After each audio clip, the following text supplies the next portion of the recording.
Natulog ako ng 11 p.m. kagabi. Tapos nagising ako ng... Anong oras na ako nagising? Late na. 6 a.m. Late mas late pa sa sinad kong time na 3 a.m. Hindi ako nagising ng 3. After ng pagkagising ko,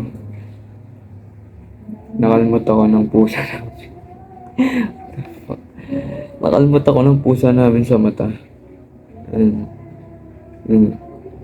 bala ko pa pumunta sa clinic kanina pero hindi na. Sabi ni Papa yun yung hugasan ko na lang daw.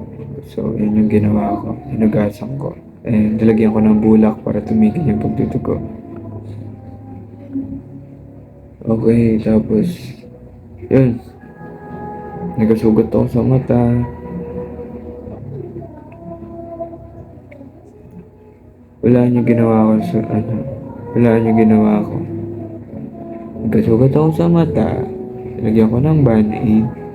Naglaba ako, nag-almusal. Hindi ko na nagawa yung ibang bagay na kailangan ko gawin.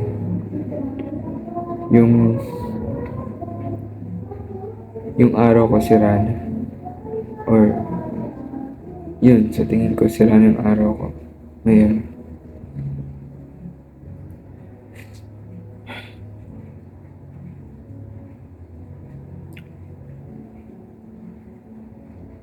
Pero alam nyo, siguro mas naging grateful pa ako dun sa pusa namin kasi kinalmot niyo yung mata ko.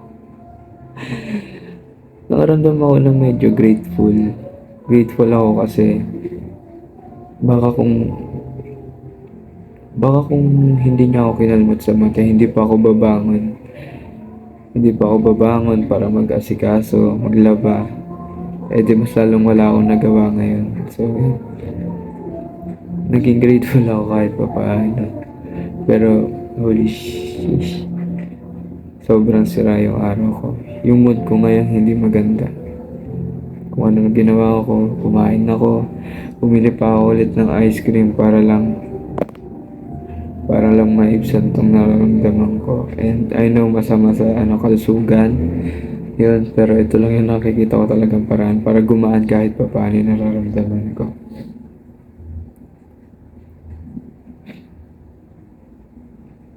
So,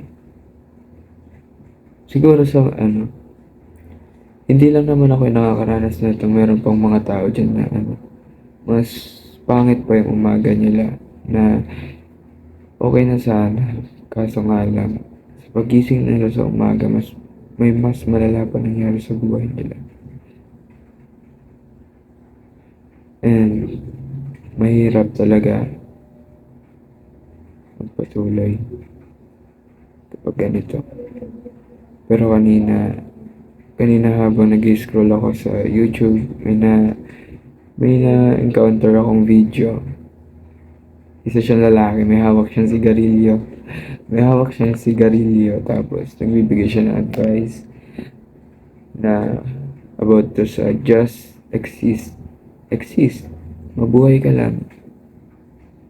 Hindi maganda yung araw mo, hindi maganda yung umaga mo. Magpatuloy ka lang. Okay? Kasi kahit hindi mo gustuhin or gustuhin mo man, mangyayari pa rin to. Kasi ito yung nakatadhana na mangyari. Kaya magpatuloy ka lang sa ginagawa mo.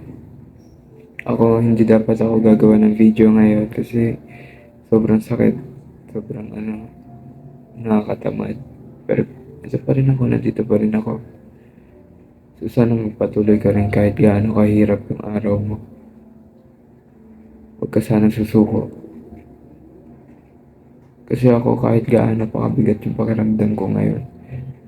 Dahil nasa nasira yung araw, yung umaga ko. Dahil sa hindi ko nagawa yung mga bagay na dapat kong gagawin. Dito pa rin ako. Buhay pa rin ako. At sinusubukan ko magpatuloy. Kaya ganun ka rin dapat. Kasi yung journey natin, this is a journey. Hindi lang to isang araw, kundi panghabang buhay. Itong mga ginagawa natin nito, hindi lang to Hindi lang to pansamantala eh. Hindi lang to pag natapos na, tapos na. Pag natapos yung araw, may kinabukasan pa.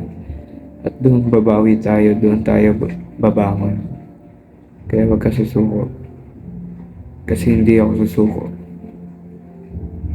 Hindi ako susuko. Hindi ako susuko.